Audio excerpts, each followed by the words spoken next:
UP में 9 सीटों पर उपचुनावों की लड़ाई अंतिम दौर में चल रही है।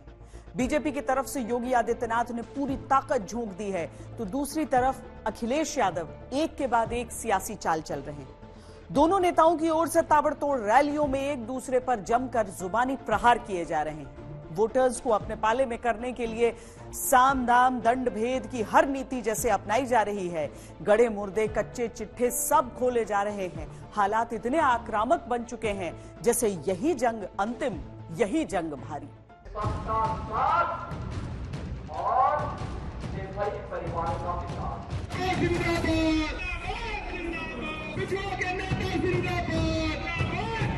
डालने वाले इस बार हारने जा रहे हैं।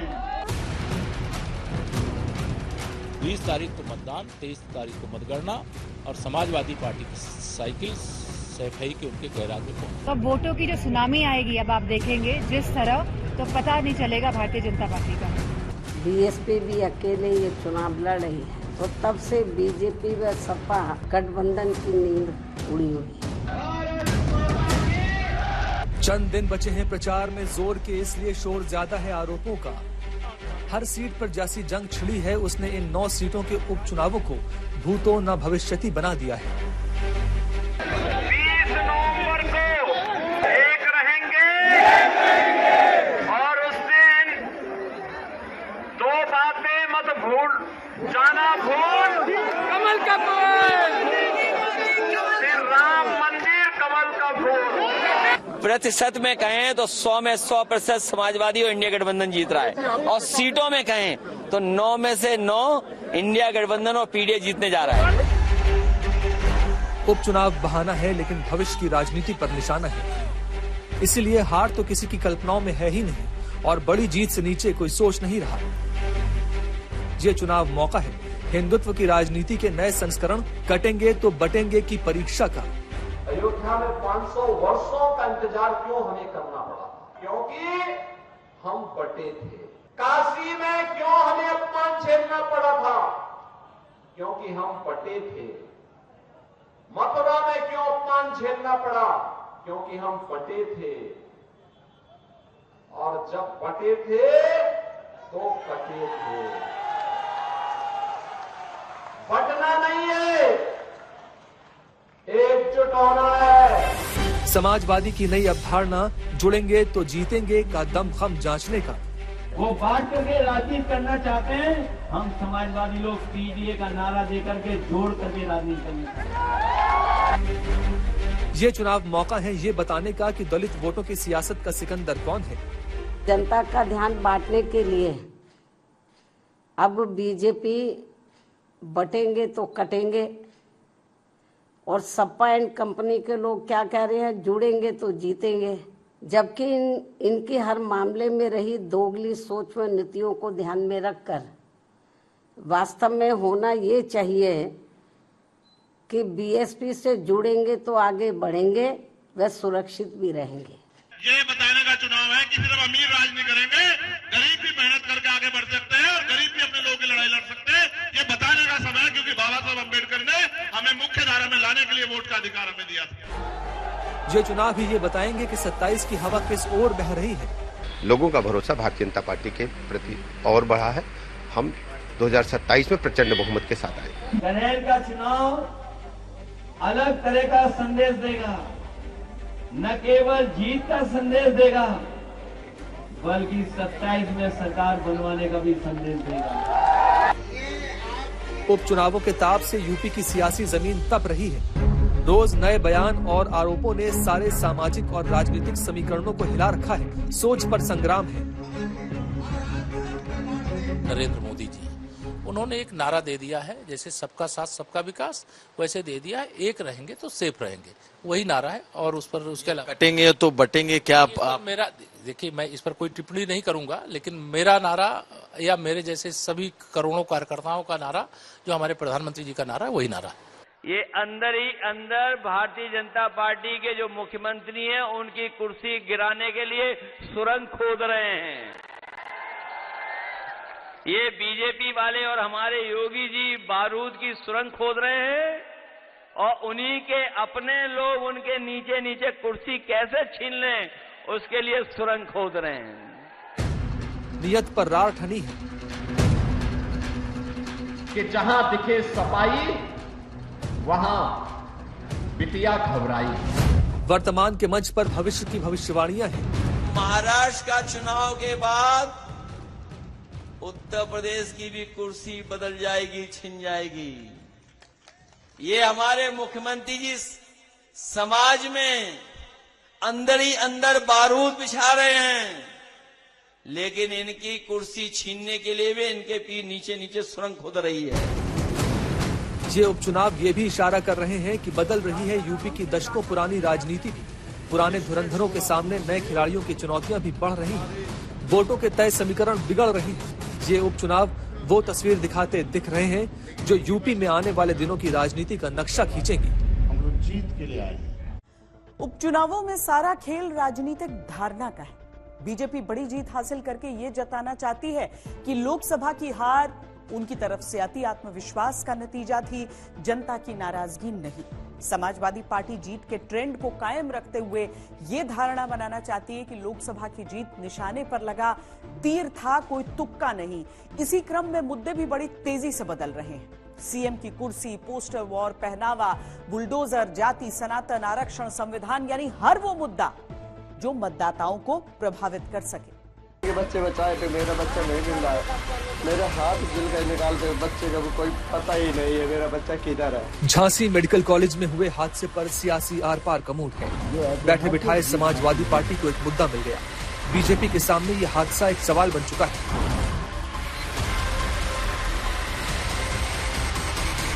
काश आदित्यनाथ जी की आंखें अब तो खुल जाएं। बांटेंगे, काटेंगे, लूटेंगे, पीटेंगे, बुलडोजर चलाएंगे। अब उससे ऊपर उठकर झांसी के जाकर वहां के बच्चों की सुध लें ताकि इस प्रकार के हादसे फिर ना हो। भारतीय जनता पार्टी की सरकार से पूछना चाहती है कि जब झांसी मेडिकल कॉलेज खुला था तो बड़े बड़े दावे भारतीय जनता पार्टी की सरकार ने किए थे। आखिर आग लगने के बाद जो सुरक्षा उपकरण थे उनका क्या हुआ? आग इतने विकराल रूप कैसे धारण कर ली? इन सवालों का जवाब भारतीय जनता पार्टी की सरकार को देना पड़ेगा। उच्च स्तरीय जांच के आदेश दिए गए हैं, मजिस्ट्रेटी जांच के भी आदेश दिए गए हैं और एक विभागीय जांच भी बिठाई है। हम तह तक जाना चाहेंगे कि घटना हुई क्यों। यदि किसी भी स्तर पर लापरवाही पाई जाती है तो लापरवाह अफसरों के खिलाफ भी हम कड़ी कार्रवाई करेंगे। पुनरावृत्ति न हो इसको रोकेंगे और जो अभी पीड़ित परिजन हैं उनके साथ पूरी सरकार खड़ी है। मेडिकल कॉलेज में हुए हादसे से पहले प्रयागराज में छात्रों का आंदोलन भी मुद्दा था। समाजवादी पार्टी लगातार बीजेपी को घेर रही थी। ये जो लाठी आप चला रहे हो, ये जैसी सेवा आप कर रहे हो वैसी सेवा आपको भी कभी कभी मिलेगी। अभी इलाहाबाद में सुना है लाठी चल रही है वहां पर। यूपी पीएससी वाले नौजवान छात्र अपनी मांग को लेकर के गए, उनको लाठी मार दी। लाठी मार करके दबाना चाहते हैं और इसलिए दबाना चाहते हैं इनके पास कोई नहीं बचा। अधिकारियों के अलावा कोई इनके पास नहीं है, जनता तो है ही नहीं। जिस प्रकार से समाजवादी पार्टी ने इस आंदोलन की आड़ लेकर के राजनीतिक फायदे के लिए छात्रों के भविष्य के साथ खिलवाड़ करने के उद्देश्य से अपने कुछ गुंडों को, सपा के समर्थकों को आंदोलन के बीच में भेज करके माहौल खराब करने का काम किया है, पाप किया है, उसकी भारी कीमत श्री अखिलेश यादव जी की जो परिवार डेवलपमेंट एजेंसी है समाजवादी पार्टी को उठाना पड़ेगा।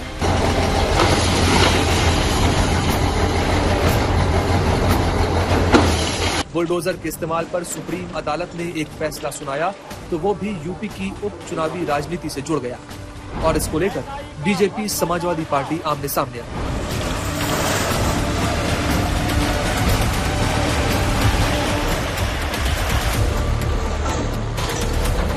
देखिए, जहां तक का बुलडोजर, सुप्रीम कोर्ट और मकानों का सवाल है, भाजपा का मत बिल्कुल स्पष्ट है। हम सभी सुप्रीम कोर्ट का सम्मान करते हैं और ये जो विषय आया है यह कोई एक राज्य के लिए या एक दूसरे राज्य के लिए नहीं, ये पूरे भारतवर्ष के लिए आया है।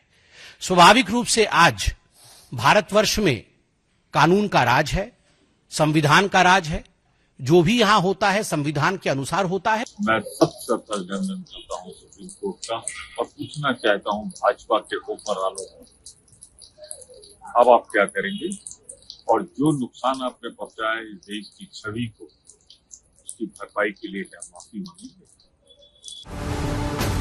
हर दिन मुद्दा बदल रहा है, एक दूसरे पर आरोपों की टोन बदल रही है। जैसे विधानसभा सीट पर वोटर्स का गणित और जनता का मिजाज, वैसे ही बयान सियासत के अंगने में सुनाई दे रहे हैं। याद रखना, मुस्लिम लीग की स्थापना कराची में नहीं हुई, इस्लामाबाद में नहीं हुई, ढाका में नहीं हुई, उसकी स्थापना इसी अलीगढ़ में हुई थी।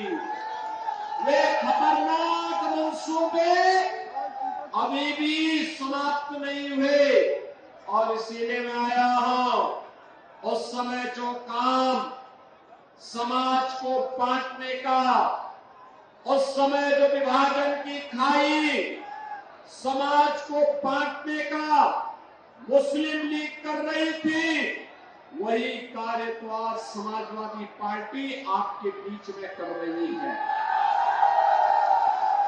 वही काम कर रही है। ये नकारात्मकता है, हर नारे में नकारात्मक है। उनका एनडीए ही निगेटिव है, एन फॉर निगेटिव, और एनडीए में लगाए सबसे आगे एन लगाए वो निगेटिव है, नकारात्मक लोग हैं। हम समाजवादियों का पीडीए है, पीडीए मतलब प्रोग्रेसिव है, पॉजिटिव है। हम लोग काम कर करके, जनता की सेवा कर करके सरकार बनाना चाहते हैं। ये जनता को धोखा दे करके सरकार में बैठे रहना चाहते हैं। योगी आदित्यनाथ हिंदुत्व के मुद्दे की मशाल लेकर लगातार मुखर हैं। बटेंगे तो नहीं, एक रहेंगे, एक रहेंगे। समाजवादी पार्टी इस मुद्दे पर जमकर आक्रामक है। ये जो नारा है वो नकारात्मक नारा है, ये नारा निगेटिविटी पैदा करता है। नतीजा ये कि एक दिन जो बयान या पोस्टर बीजेपी की तरफ से आता है, अगले ही दिन उसको काटता बयान या पोस्टर समाजवादी पार्टी जारी कर देती है। तू डाल डाल मैं पात पात की तरह यूपी उपचुनावों की राजनीति हो रही है। साख पर योगी आदित्यनाथ और अखिलेश दोनों की प्रतिष्ठा लगी है।